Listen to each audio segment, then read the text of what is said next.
Good morning, friends. Welcome to Homestead 8950. My name is Marilyn, and I live in the Rocky Mountains of Colorado at 8,950 feet. I thought I'd tell you a little bit more about me and how I decided that I was going to make this work for me. I got influenced about homesteading probably at a young age. I remember in school, and I grew up in Savannah, Georgia, which was a very hot, humid climate. But I remember in one of my books, my mother had re-influenced me about Abraham Lincoln and how he learned how to read in front of a fireplace. And I can remember laying in front of the fireplace and trying to read. That started it. And then Little House on the Prairie came out. I was kind of fascinated by Laura Ingalls Wilder's life. First off, snow was totally foreign to me. But I do remember it snowed one time in Savannah. And it didn't really stick very long, but it was very interesting. My parents were from New York, New Jersey area, and they used to talk about the snow. But I never got to experience that.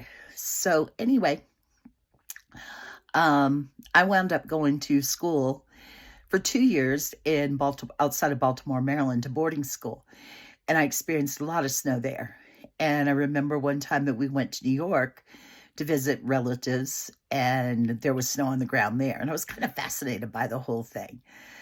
But in Savannah, it's always hot and always humid, very humid. You do your hair and you go outside and forget it. And you always had that glow about you from humidity. I also remember that when my first husband and I were married, we were in Atlanta, and then we moved to Lexington, Kentucky, and I experienced my very first ice storm. Soon after that, we had gotten married. I had my oldest son, and we moved back to Atlanta when he was 2, and I was expecting my second child. We lived in Atlanta for about 6 years, and then we realized that with him being an engineer, we really needed to be in the Midwest states. So we moved outside of the Chicago area, and the kids basically were raised there. But in the meantime, I'd had my third child, my only little girl.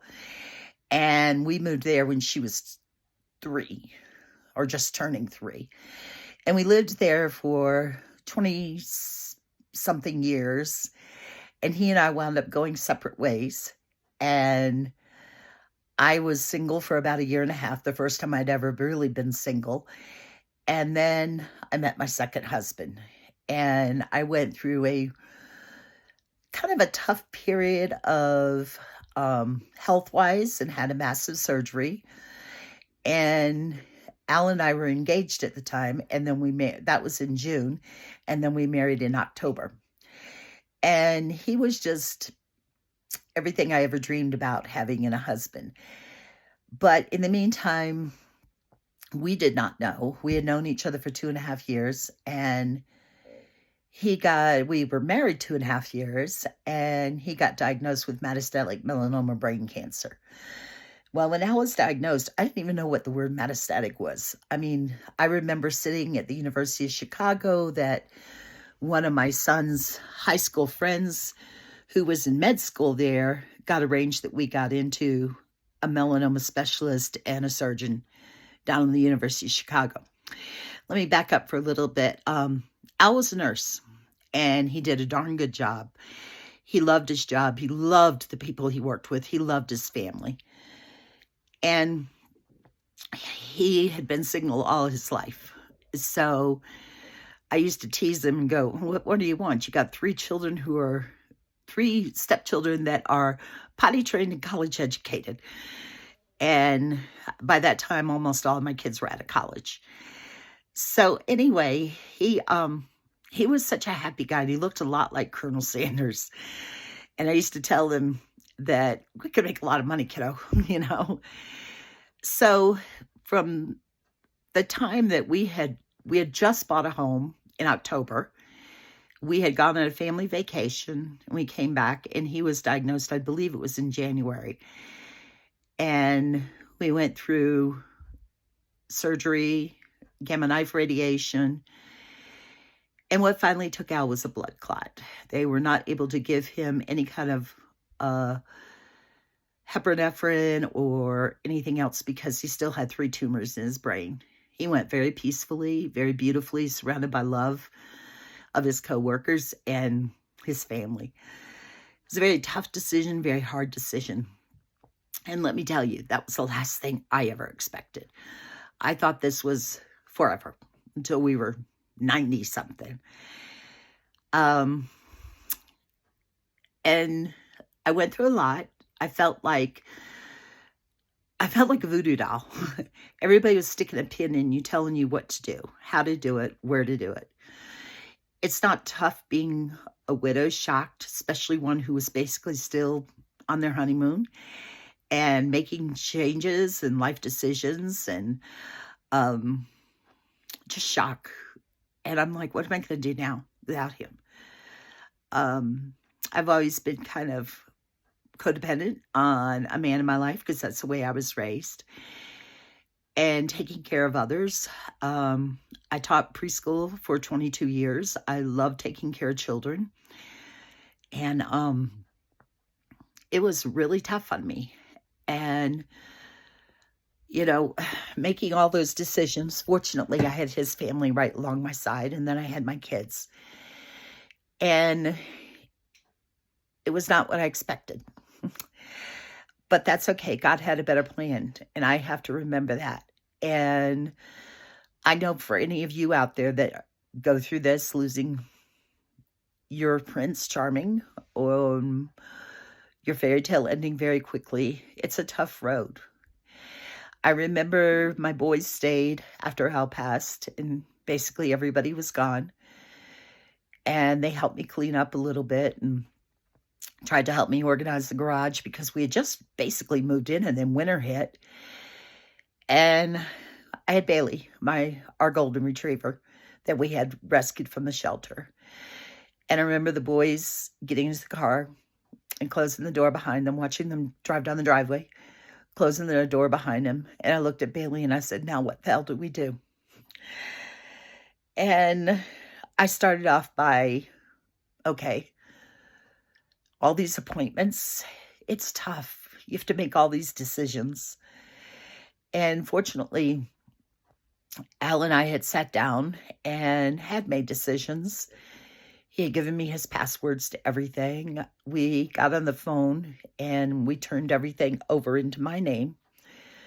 And we still had a home to sell, and which was our older home. And it was tough. I'm not going to lie. And you want an answer. You want an answer right away. And you can't have that answer. Best advice is somebody said to me, give it a year before you pack up and move. I gave it 2. And then I decided I wanted to open a store. I've always been into upcycling and recycling. Well, the store did not work. I thought it was going to. I was in a small location. Not a lot of foot traffic, not a lot of downtown traffic. And the store was eating me alive. And I made that decision. I gotta get out of here. I can't deal with these memories. I can't deal with things of the past. And I talked to my sister, and she goes, Marilyn, you can go anywhere you want to go. Where do you want to go? At the time, my oldest was out of the country with his wife, and they had left Chicago area, and I had one son in Colorado, and then I had a daughter here in Colorado. And I looked at New England. Nope, not my fit. Thought about going back to Savannah. Well, I hate the heat and humidity. So that wasn't a choice. Thought about Seattle. And my oldest wound up in Seattle. But at the time, Seattle, the prices were rising, and I really couldn't afford it. And I said, I'm going to go live in the mountains, and I'm going to homestead. My kids thought I was absolutely nuts. And I closed my eyes and pointed to a map. And I wound up in the mountains. The first house I saw was the one I have. And fortunately, I had an incredible realtor who knew my situation. And he opened the front door to this house. And it was the dead of winter. It was actually my daughter's birthday. I can't remember which one. I think it was her 30th. And yeah, it was her 30th. And I said, I want this house. And he said, okay, Marilyn, I'm going to step in and I'm going to be the husband. You figure out how you want to arrange your furniture and what furniture you're going to bring. And I'm going to check out the plumbing and the heating and the everything else. He was such a blessing. And he said, I want you to go back to Chicago. We'll put a bid on the house. And there weren't very many homes for sale at the time. And you can't come to the inspection. Your son that lives here is going to come. So they did the inspection and they kind of took care of me. And it was beautiful. Financing took care of me. I packed up in the dead of winter in Chicago, went on a vacation, came back, and my house was sold. It was unbelievable how the timing was. I don't know where your faith journey is, but that is where God decided that I needed to be. So I moved here, and it took 3 days to get my furniture. In the meantime, after Al died, I had adopted Gracie from our local shelter there because Bailey was pretty depressed. And so Gracie, Gabby, and I, Gracie, Bailey, and I, my son flew up, and he and I drove back. And I stayed with my daughter for a few days, and then I moved in the house. And I'm like, I'm nuts. But I kept visioning, I could do this. But I didn't have 100% confidence. Can I really do this? And I kept going back into Denver and seeing them. And little by little, I was guided within my own self that I can do this. I can't maybe do everything I want to do all at the same time, but I can do this. So the first thing I did was I remodeled the bathroom upstairs to bring it more up to my Illinois home, using tile and stoneware and trying to make it look like the way I had left my home in Illinois, which I absolutely loved. And I knew Al was here with me. And I could hear him in the back of my head saying, you could do this, you could do this. The other thing in my journey is when I arrived here, I was 274 pounds. I am now 146 pounds. The weight just started coming off of me. The more I worked, the less I had fast food around. I had to cook for myself. I was learning how to cook, learning how to do everything. And no diet whatsoever, just hard work.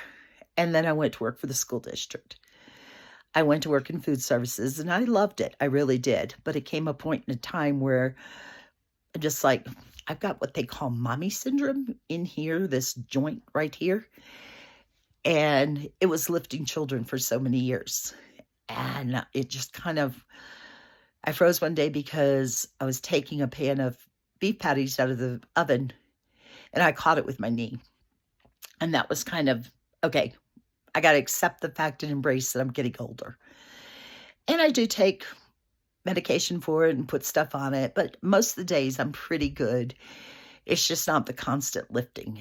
But I've got a wealth of knowledge when it comes to teaching preschool on a budget, and hopefully one day I will make a journal or make a little book about how to teach preschool on a budget, because I've always been on a budget, but in the background a big spender.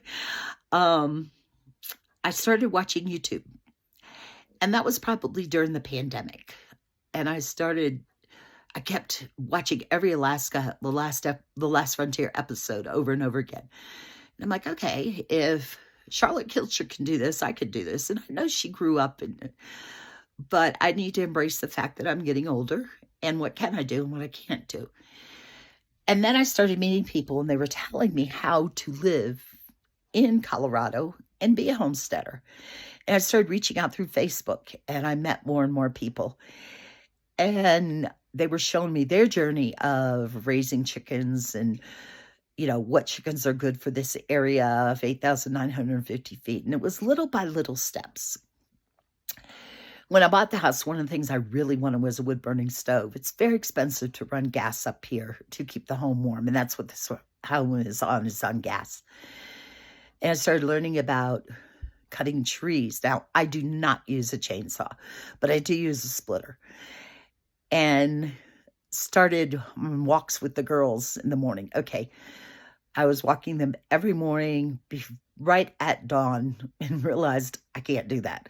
I ran into a moose one morning. Thank goodness I had them on their leash. Got warned by another neighbor there was a bear, and that was when Gabby was very little, and she wasn't on a leash, and I had to pick her up and carry her home. Just little things like that. I started learning, okay, you got to wait till the subdivision starts opening up and there's traffic and animals go away at night. So I learned little by little. And every day I kept getting stronger. And I started asking people things and started YouTubing things of how can I do things without getting hurt. And my weight just started falling off the more and more I did. I'm very grateful for my job at the food district. Or a school district, I'm sorry, in food services. I have managed to lift 50 pounds with no problem. I don't lift over 50, and that's not bad for a 64, almost 65-year-old woman. So my journey started that way, and I always have hell in the back of my head. I know I've done the right thing. I'm living the dream, and that's one thing I want to say to you, those who have lost somebody. You have to go through the steps. You have to go through things that you've hidden, and that's really hard. After 8 years, I joined a program called Grief Support, and I had to dig deep, and it hurt. I cried a lot and started realizing I did what I did and why. I was looking for something out there that was going to put a Band-Aid on my pain and my hurt. But now I'm in a situation where I am low income, and thank you to Homestead Tessie, who I watch constantly, and I will put a link to her below. I can live this journey of homesteading, living within my means. Sometimes I don't always, and just doing it by myself. I am content. I thought that I needed a man in my life, and I really don't. I'm stronger than I've ever been, mentally and physically. I live in a very safe area. In all honesty, you have to be more careful of the animals than you do people here. I am enjoying and embracing the moments of the beautiful sunrises and beautiful sunsets. I'm enjoying embracing the moments that I spend with our Lord. I realize that I can't do this without him. And this is not a lecture on my faith. This is more a talk of my journey of being a widow and my journey of coming to find myself at 65 years of age.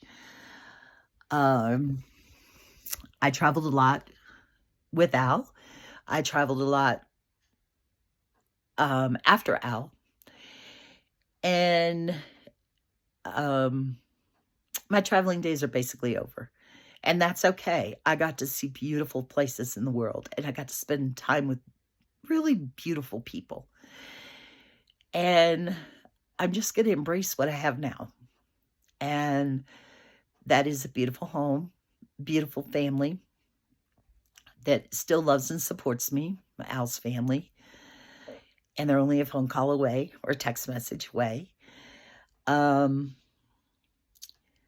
I can't bring myself to going back to Illinois yet. The pain, I'm afraid of the pain. I'm just going to admit it. I've had a incredible lady in my life who is a therapist, who has helped me get through some tough times. I have incredible friends here that I feel like I've known forever. I have incredible teachers, not meaning school teachers, just teachers who show me that, okay, you could do this, but you got to do it safely, and showing me how I can do things. A lot of steps on the way, a lot of YouTubing, a lot of research. But the whole point of this is just because you lost your spouse, yes, you need your grieving period, but there's still life left for you. It's not easy by any means, but having a pity party all the time, yeah, you're allowed so many pity parties, and then your welcome wears out. Being a widow is tough. Being in a new place where no one knows you can be hard and adventurous, and you learn how to make your friends, and you learn how to weed out those who are just after you for companionship, and it's just not the right kind of companionship or fellowship, and you learn how to see what your needs are, and you go for it. The one thing I've been told time and time again is, I wouldn't want you to sit in pity. He wanted you to go on. He knew you had potential, and I'm finding that potential. I have a feeling he's always there by my side. There are so many things I had to learn. I had to learn how to drive in the mountains. My son had to tell me, Mom, you need to put in second gear going down this hill, or you're going to be riding your brakes somewhere in the mountain. I had so many things I had to learn. I had to learn that I couldn't mow my grass the way I did in Illinois because it's too rocky. I had to learn how to avoid the holes that we have in our driveway. I mean, there were so many different things. Every day is an adventure. So I'm just trying to say to you who are out there who loses a spouse, stop, breathe, pray. You're not alone. You can do this, whether it is finding a friend and traveling all over the world, or doing things that you and your husband or significant other or wife had in their dreams. You're still here, and you need to carry on their legacy and what they would want you to do. Al knew I had a lot of sewing talent, and goodness, I collected thousands and thousands of yards of fabric, and now I'm sewing. And I'm making a small income for myself. But when I started this channel, I wanted to show everyone out there who had been through sadness and loss and grief, you could do this. I'm not going to say if I could do it, you could do it. Things have surprised me. That I had more strength in me than I knew. And I've been told that many times. You're stronger than you think. I questioned it. And now I look back and I realize I am stronger than I think. I'm amazed at each and every day. And every day I wake up, I thank God for the day. And I thank God for watching over me. And I know that Al's up there, and he's telling Lord, got to give Marilyn a little credit here. He believed in me, and I feel his presence each and every day stronger and stronger. So I hope that helps somebody out there who's gone through some of the things that I've gone through. And I don't want to turn my channel into a weeping widow, but I want to turn my channel into you could do it. And I know that we can. Decide what you want to do. Mine was homesteading. Mine was being the Charlotte Kilcher of loving animals and raising animals. And I tried the goats. No. I wasn't ready for it yet. So I think I'll stick to chickens and dogs. But just believing in yourself again. It's hard. I'm here. Leave me a message in the comments. I'll do my very best to help you. I will pray with you. I will pray for you. Know that you have the strength within you to move on. It just takes time. I know that's a horrible, horrible thing to say to a widow. It takes time, but it truly does. You can do this. Bless you.